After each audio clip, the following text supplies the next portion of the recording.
O que você está prestes a ver não é apenas uma história. É o reflexo do que o medo e o preconceito podem fazer a um ser humano. O relato de vidas que foram caçadas, perseguidas e só por serem diferentes. Mas há mais do que apenas dor e sofrimento neste lugar. Em cada sombra, há uma luz. Em cada grito, uma luta por sobrevivência. E nesta ilha, os sobreviventes não são apenas testemunhas do passado, e eles são a chave para o futuro. Você acha que sabe o que acontece aqui.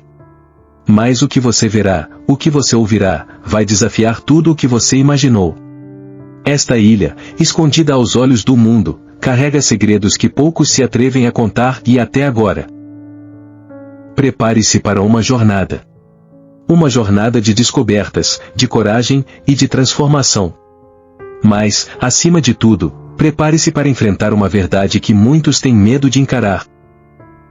Este é o lugar onde a história é reescrita, onde os invisíveis se tornam visíveis. E onde a verdadeira luta pela vida e pela dignidade é travada. O que você verá aqui não será fácil. Mas é a única maneira de entender a verdade. Capítulo 1 Sombras do Passado. Lamina. Lembro-me de quando minha mãe me escondeu pela primeira vez. Eu tinha apenas 5 anos.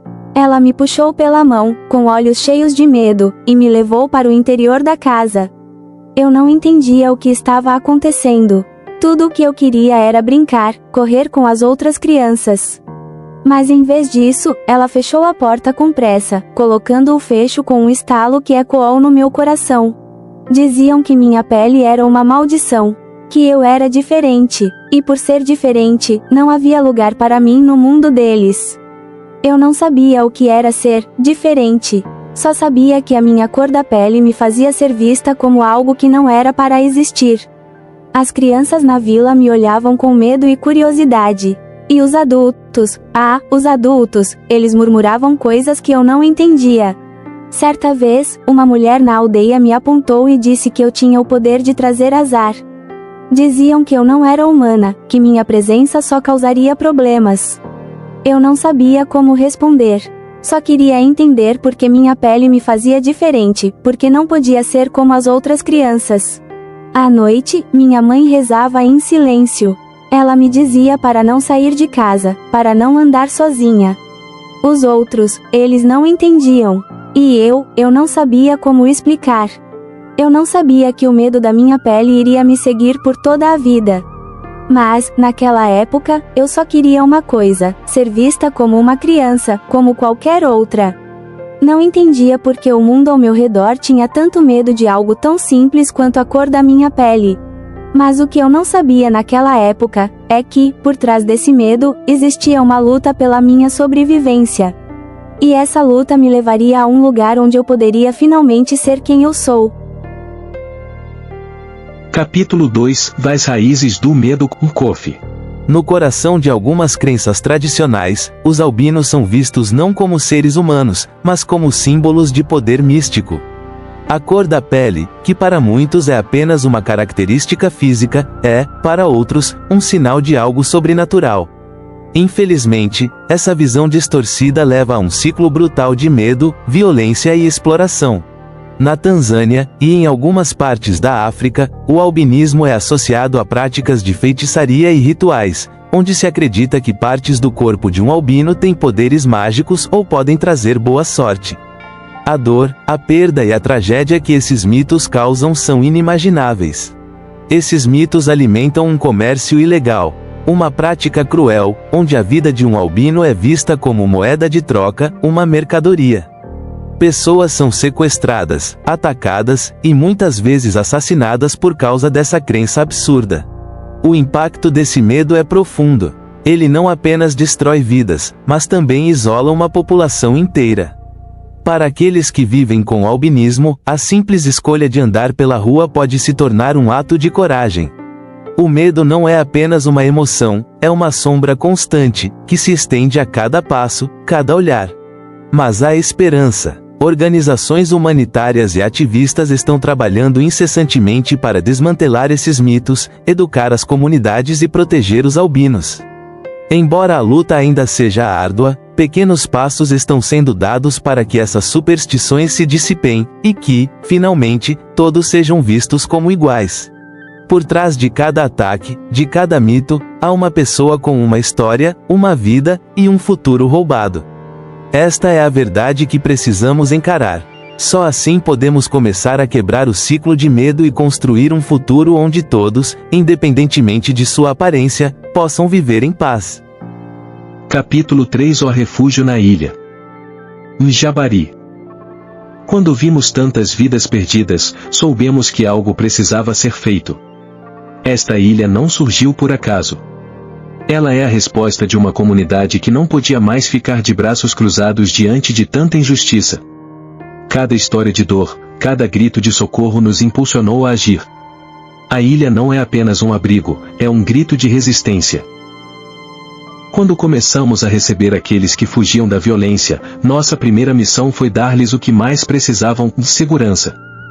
Mas logo percebemos que esse refúgio significava muito mais do que isso. Não era apenas sobre escapar da dor, mas sobre reconstruir uma vida, recomeçar a esperança. Aqui, as regras são diferentes. Não há perseguição, não há medo. A cada dia, somos uma comunidade que cresce e se fortalece, unida por um propósito maior, a dignidade. Voluntários e ONGs de todo o mundo ajudaram a criar as condições que hoje oferecem um futuro para aqueles que, por muito tempo, viveram à margem. Há algo poderoso na união de tantos, que vieram de diferentes partes do mundo, em busca de um único objetivo, o garantir que esses irmãos e irmãs tivessem o direito de existir em paz. Mas sabemos que este refúgio é apenas uma parte da batalha. A verdadeira vitória será quando não precisarmos mais de um lugar assim. O que vimos nascer aqui, na tranquilidade desta ilha, é algo que vai além de proteção física. É um símbolo de resistência, de luta pela vida. A ilha nos ensina que, mesmo nas sombras mais profundas, sempre há espaço para a luz. Capítulo 4 E a vida na ilha. Aqui, pela primeira vez, posso caminhar sem olhar por cima do ombro. A ilha me deu um refúgio, um lugar onde a ameaça parece distante, onde não preciso me esconder nas sombras. Mas, apesar da paz que encontro aqui, a verdade é que as cicatrizes da vida anterior ainda são profundas. As noites ainda são longas, e a memória do medo ainda me acompanha. Na ilha, cada dia é uma luta e, ao mesmo tempo, uma conquista. O alimento é escasso, e temos que trabalhar juntos para plantar, pescar e cuidar uns dos outros. Eu mesma passei horas no campo, com o sol queimando minha pele, mas me protegendo com a capa e o protetor solar. São desafios diários, mas sempre com a esperança de um amanhã melhor.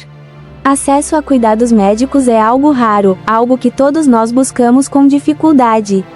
Mas mesmo com as limitações, temos o que precisamos para sobreviver: a amizade, o apoio mútuo.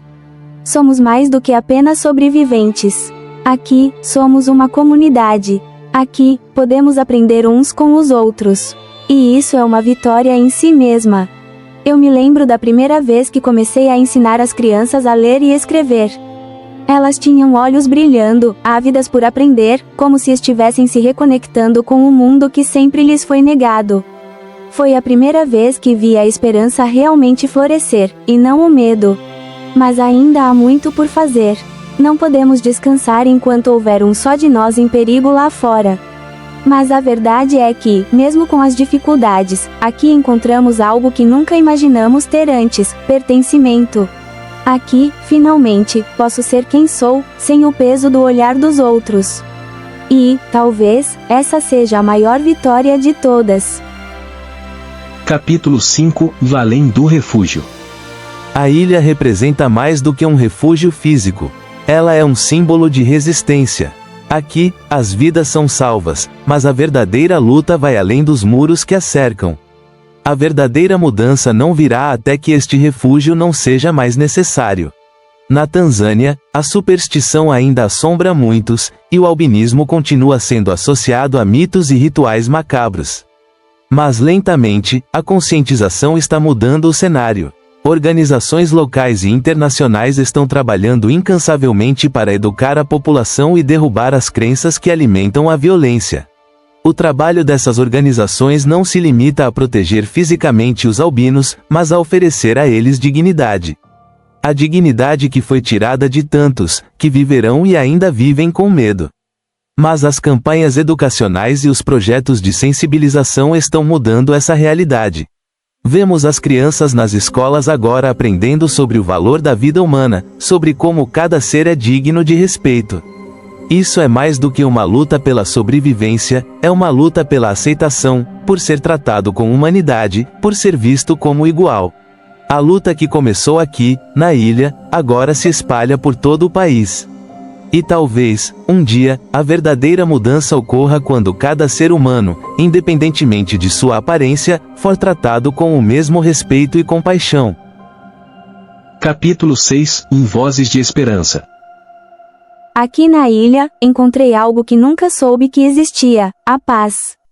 Eu sou grata a cada amanhecer, por poder ver o céu sem o medo que me acompanhava. Eu sonhei, durante muitos anos, com um lugar onde não seria vista como uma maldição, mas apenas como uma pessoa. E, mesmo com todas as lutas, encontrei minha voz aqui. O futuro, agora, parece possível. Quero que as crianças que estão chegando vejam um mundo mais justo, um mundo onde ninguém mais tenha que se esconder. O que vimos aqui é um reflexo de um mundo maior. Se cada um de nós puder ver o outro além da cor da pele, talvez o mundo seja menos sombrio para todos nós. Esta ilha, com sua história e sua luta, nos ensina que a verdadeira força não está em dividir, mas em unir. E a transformação começa dentro de cada um de nós.